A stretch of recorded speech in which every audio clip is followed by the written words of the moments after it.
आज प्रशासन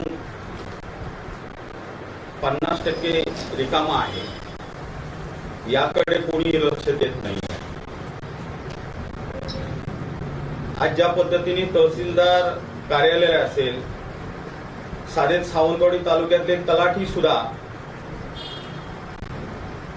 पदभार घेताना 4-4 गावांचा पदभार स्वीकारलेला आहे। तलाठी कार्यालयात गेलो,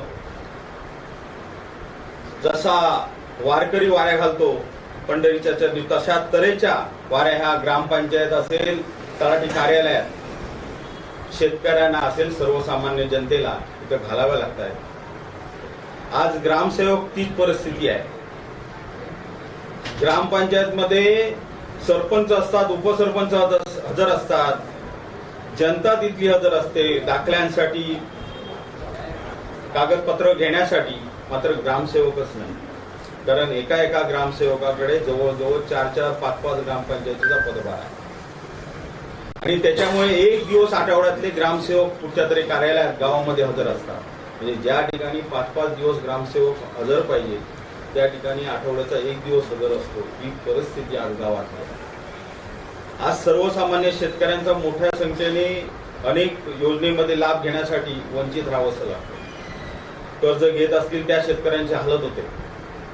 विद्यार्थ्यांची तीच परिस्थिती आहे, ऍडमिशन आहेत परंतु त्यांना दाखले मिळत नाहीत वेळेवर। ह्या सगळ्यात मात्र दुर्दैवाची गोष्ट आहे, काही नेते भांड सुटले तर काही नेते नुसते मंजूर झालेल्या कामांचे बोंबल सुटले। ही परिस्थिती झाली। इथल्या जनतेला आजपर्यंत माझ्या मते अर्थसंकल्प झाला सादर, या अर्थसंकल्पात सुद्धा बऱ्याच अंशी एक लाडकी बहीण योजना झाली, परंतु प्रशासन मात्र ह्या योजनेचा लाभ द्यायला जनतेला सज्ज नसल्याचं दिसतं। ही दुर्दैवाची गोष्ट आहे की ज्या पद्धतीने वेळेवर दाखले मिळाले पाहिजे होते, ज्या पद्धतीने आज माय बहिणी त्या कार्यालयात जाऊन झुंबड उडाली, गर्दी होते, दाखल्यांसाठी तासनतास तात्काळत राहत आहेत, ही वस्तुस्थिती कोण कबूल करत नाहीये आणि त्याचं नियोजन कोण करताना दिसत नाहीये। मात्र इकडे मात्र पानबुडीचा प्रकल्प पुन्हा आणला, प्रत्येक वेळी मुख्यमंत्री वेगळे, मंजूर तेच कामं, मंजूर झाल्याच्या थापा नुसत्या मारायच्या, हे काम ह्या मतदारसंघात नेते मंडळी करत आहेत। वास्तविक बघता इथल्या जनतेसाठी आपण मंत्रिपद मिळवलं, मला जनतेची सेवा करायची म्हणून सांगायची, परंतु जनतेची मात्र इथं हालत होत चालली। ही वस्तुस्थिती आज आपल्यासमोर मांडायची वेळ आली, कारण स्थानिक ग्रामस्थांच्या बऱ्याच फोन्स असतील, तक्रारी या आमच्याकडे वारंवार येत आहेत। कार्यालयात जरा फोन करा, तहसीलदारांना फोन करा, अशा तऱ्हेच्या अडचणी आहेत। तासनतास नेट नसतं, परंतु ह्या वास्तव्य कुठेतरी बघणं, नेत्यांनी हवेत न राहता वास्तव्य बघून जनतेच्या प्रेमापोटी, जनतेच्या कुठेतरी कर्तव्याची जाणीव ठेवून आपण आमदार झालो कोणामुळे झालो, आपण मंत्री कोणामुळे झालो, फक्त मंत्री तुमच्या जनतेसाठी झालो, मात्र स्वतःच्या मित्रांचे प्रोजेक्ट मंजूर करायचे, त्याच्यामध्ये पार्टनरशिप ठेवायची, अशा तऱ्हेचं काम न होता सर्वसामान्य जनतेसाठी काम होणं गरजेचं आहे। आज या मतदारसंघात अनेक प्रोजेक्ट मंजूर झाले गेल्या म्हणजे काय केसरकरांनी मंत्रीपद भूषवलं पहिले 5 वर्षांनी 2.5 वर्षात अनेक प्रोजेक्ट झाले, पण त्याच्यातले पूर्ण किती झाले हे केसरकरांनी सांगण्याची गरज आहे। आज गेली 2.5 वर्ष सत्ता आहे, राजन तेलींनी सांगणं गरजेचं आहे, किती वर्ष आपण सत्तेत आहोत, भाजपमध्ये आहोत, केसरकरांची तक्रार करणार म्हणून सांगताय, पण आपण किती प्रयत्न ह्या मतदारसंघासाठी केलं ते तेलींनी सांगणं गरजेचं आहे। मला एक म्हणणं आहे की इथला जनतेचा, इथला मतदारसंघाचा, इथल्या भागाचा, सावंतवाडी विधानसभेचा विकास कुठेतरी होणं गरजेचं आहे, परंतु ते कुठे न होता मात्र फक्त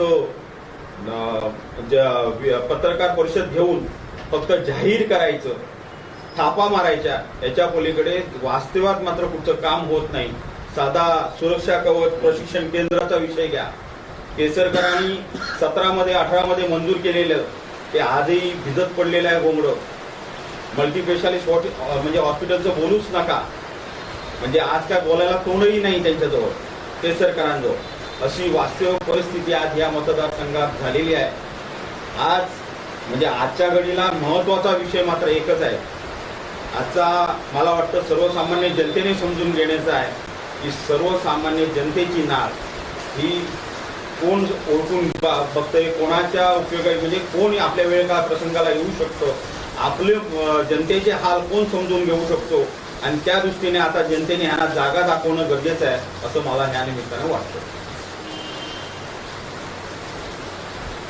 4 महिन्यात विधानसभा निवडणूक होऊ घातली आहे आणि तुमच्या महाविकास आघाडीच्या अर्चना गारे त्या अनुषंगाने प्रयत्न करतात. त्यांची ही जागा कोणाला मिळणार, राष्ट्रवादीला मिळणार की शिवसेनेला उभा टाकणार?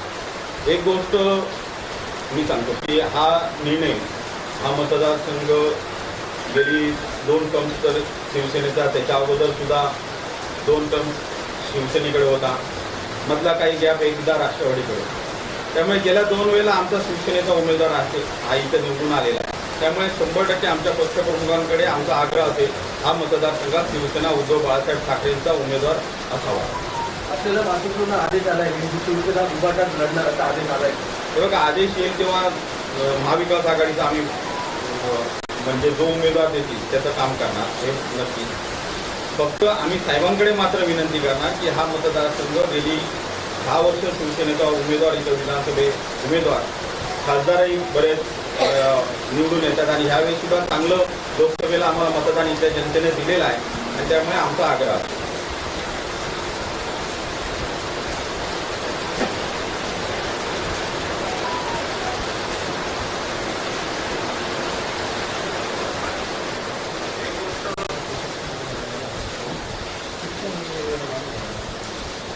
ते सांगता येत ना,